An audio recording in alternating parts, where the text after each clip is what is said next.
Hello everybody, welcome back to my channel. My name is Queenie. For those who don't know me, reviewing The Ultimatum Queer Love Season 1, Episode 8. Before I get into it, please make sure to like this video, subscribe and hit the bell, and leave a comment down below. So I'm going to follow the similar format from the last episode and just go couple by couple. The first couple we're going to start with is Tiff and Mildred.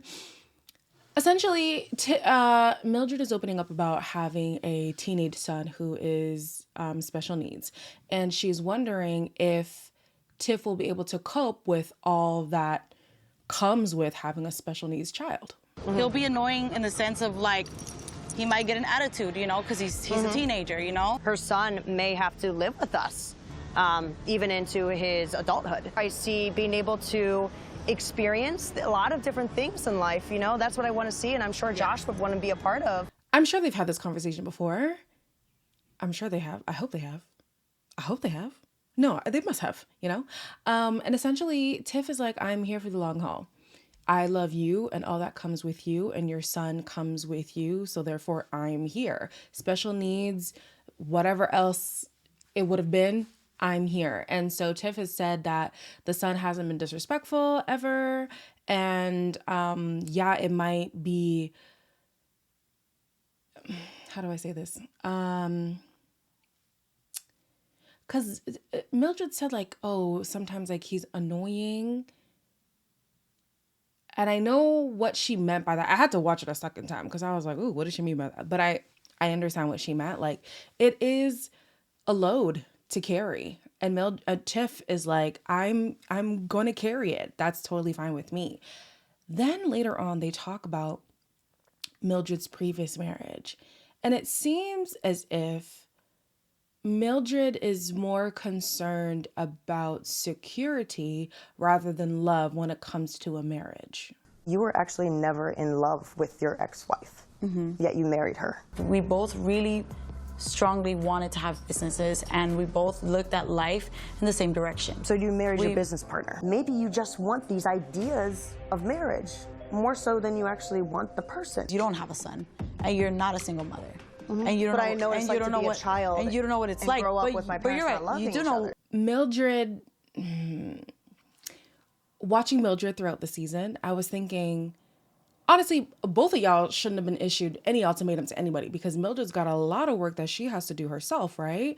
But then I'm thinking, if Mildred has been on her own for a while with a son who does need some extra assistance, she might weigh security more than anything just to make sure she's got that support system. You know, I need a life partner to help me raise my son. The love, it can grow, but I just want to make sure that I'm settled in my day-to-day life. You know, like, I don't know if I'm phrasing it correctly, but I'm getting the sense that maybe that's what's more important to her right now.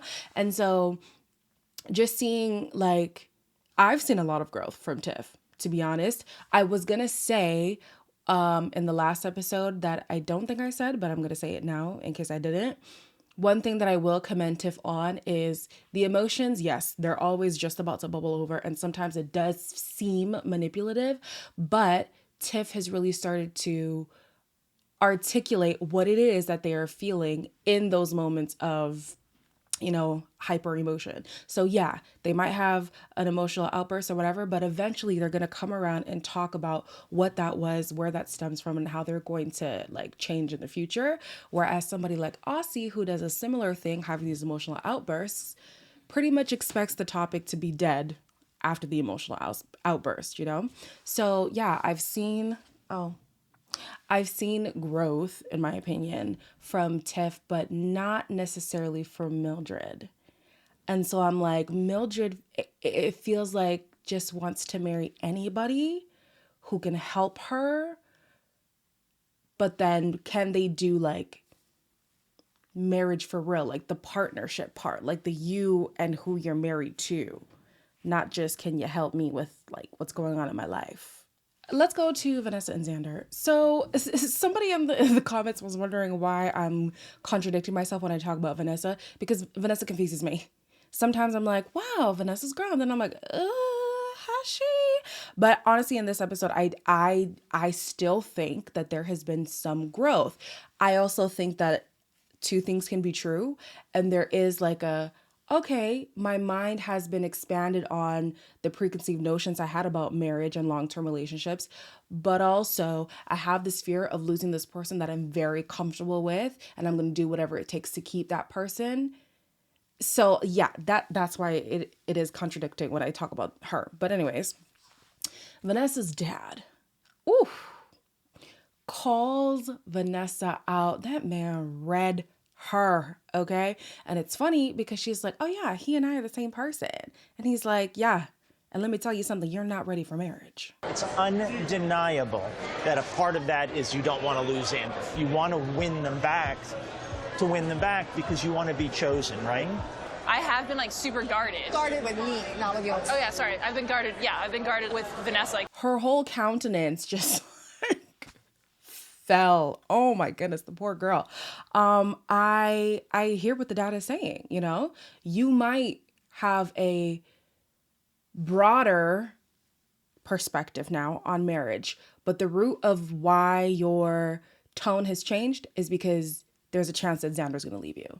Because if we remember at the beginning of the season, Vanessa even said, can you imagine?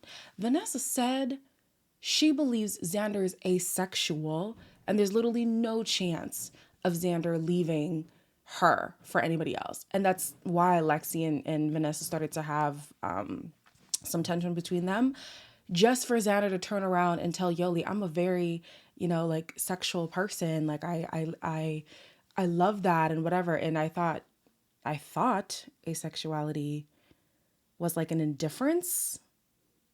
I don't know. I'll have to look that up. I thought it was like an indifference. Like, yeah, you can engage, you cannot engage, but it seems like Xander is very keen, so not asexual.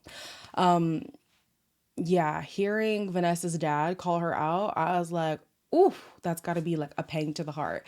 And so later they have a conversation where Vanessa does confess that in the years that they've been together, she hasn't fully given herself to Xander and is now afraid that she's going to lose her. Like, I really feel like I didn't know how to love. I see all of your change. I also always knew you did love me. I wouldn't have stayed around if I did it. I thought this was a real moment. I don't know if you guys agree, but I was like, oh, Vanessa. Growth. No, I'm still tripping. I don't know. I thought this was a cute moment. I actually believed what she was saying. I hope for Xander's sake, just because somebody is realizing that they should have done right by you doesn't now mean, okay, well, let me put aside what I want to do because you're promising me you're going to be better. If you genuinely have that love for somebody else and you want to pursue that, I think you're right to do that. I think you are. In as much as I don't like Yoli and Xander together do seem like a good fit, more of a better fit than their original partners.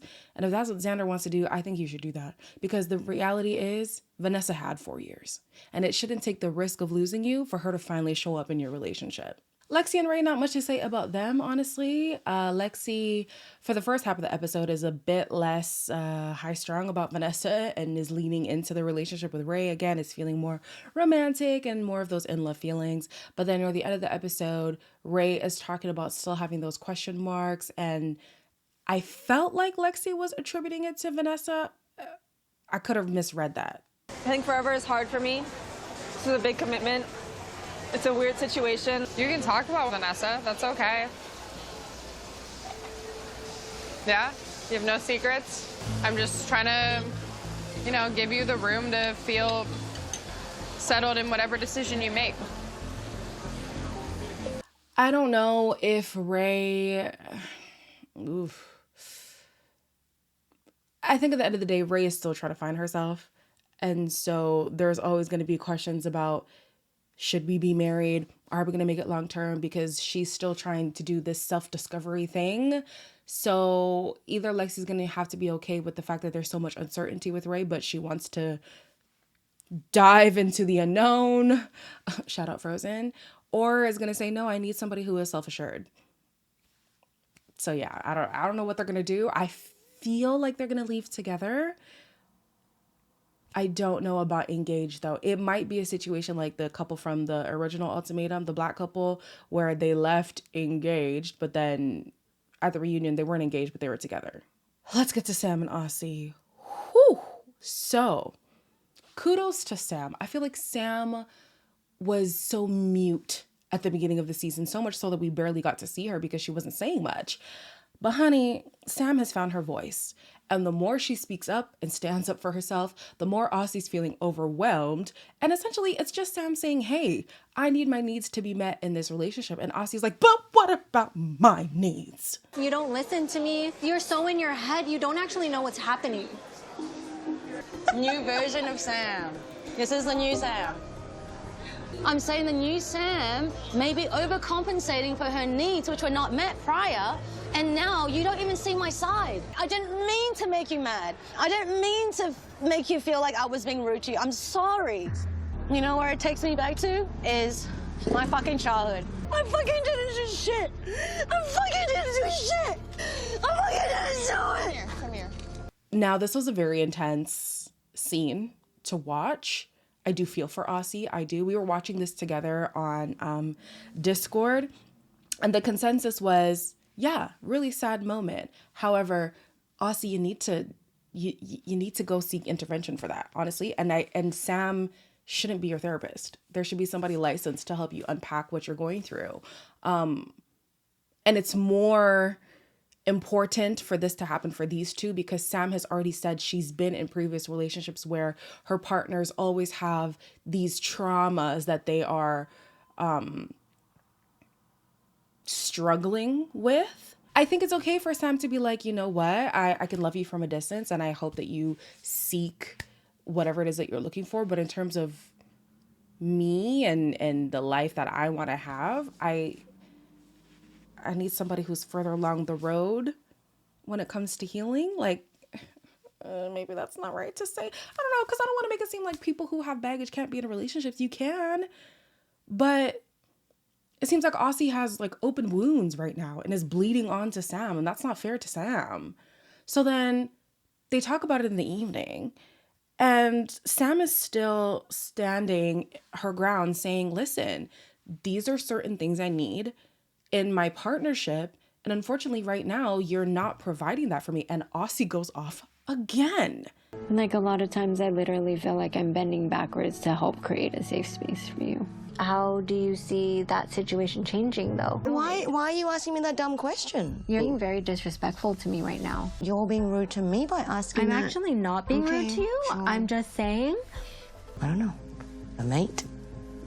Why are you calling me mate all of a sudden? I don't know. Now this is even worse because, okay. Like I said, Aussie uses emotions as a trump card. And so Aussie's like, why are you asking me dumb questions? These are not dumb questions. These are very valid questions that Sam needs answers to. And then, of course, if Aussie feels like, whoa, this is overwhelming, this is too much, gets up and leaves. How is that fair to the person you're in partnership with? It's not fair at all. It's not fair at all. I really, really do feel for Sam. And I feel for Aussie too, but in a different way. I feel for Sam for having put up with this for as long as she did. And I hope that she gets the gumption to leave this relationship. I think she should leave the relationship. If not forever, at least temporarily. And have Aussie go down a road of, self-discovery and healing sans Sam. That's my personal belief. I think that they should just, yeah. Last but not least, we have Mal and Yoli, who are talking to Alicia again, who wasn't with the BS in the beginning, ain't with the BS now. And even worse, Yoli had this admission basically that I'm looking for financial security. And honestly, Mal, you don't have it, but guess who does? Xander. Oh shit. What is the oh shit part? The oh shit was me falling in love with Xander. It never made me feel like I love Mal any less. She is on the right kind of insurance that would cover She also has money aside that would cover any kind of like outside expenses. Makes much more sense as to why you're so in love. Because I was confused and now I'm not. Both Mildred and Yoli remind me of April from the original season, where I felt as if April just wanted to have a child. And one of the rules for April was that she needed to be married in order to have a child. So it was like, if you don't want to marry me, somebody else will. And sure enough, now she has a long-term partner who she is currently pregnant with, right?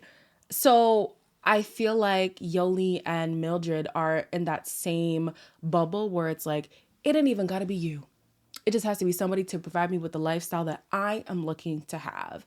And so for Yoli to admit, like, Xander's life insurance, Xander's health benefits, Xander's bank account, those can all serve me in ways that yours cannot. Wow. Yeah, wow. We later find out that Mal had a conversation with Yoli's family asking for a blessing for marriage, and they approved. So then the episode ends, of course, with Mal proposing. Do you want to get closer? Are you good? I just don't know. Okay. I can get closer. No, you're fine, you're fine. I know I'm still in love with somebody else. It's always been you. I know it's you now. And if it's not now, I promise to come looking for you in the next lifetime. Will you do life with me? And will you marry me? In Discord, I was saying, like, and I might take it back. In Discord, I was saying I am personally in a season of honoring your feelings, right? Regardless of how somebody might feel about it, I am going to honor how I feel right now.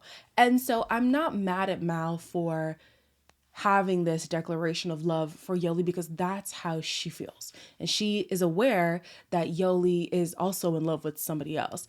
Where the honoring the feelings was kind of like, huh, for me, was when Mal was like, if I can't be with you now, I'm going to find you in the next life. You gonna sign up for a double dose of suffering? And now, Mal, come on now. Come on, Mal, come on. Mal, come on. Mal, come on. Like, no, if she goes with somebody else, let that be that. It has been 4 years. And in 4 years, she's been well, I don't know if it's been the whole 4 years, but at the end of that 4 years, she's been asking, I want you to be ready for marriage. Finally, you are. And they potentially are going to go with somebody else. To me, dead that. If she chooses Xander, that's the end in this life and the next and the one after that, if there is one. But okay, I'm here for Mal honoring her feelings, okay? She's not going to let Yoli's feelings for somebody else deter her for how she feels for Yoli, and I do respect that. So we're going to see how the season ends, actually. I'm thinking of doing a live maybe tomorrow, because I think the show comes out Tuesdays, right? So I think let's do a live, like predicting what's going to happen, or just to get your guys' thoughts on the season so far. Yeah, you'll see something announcing the live. Okay, like, comment, share, and subscribe because now I'm rambling, and I'll see you guys in the next one.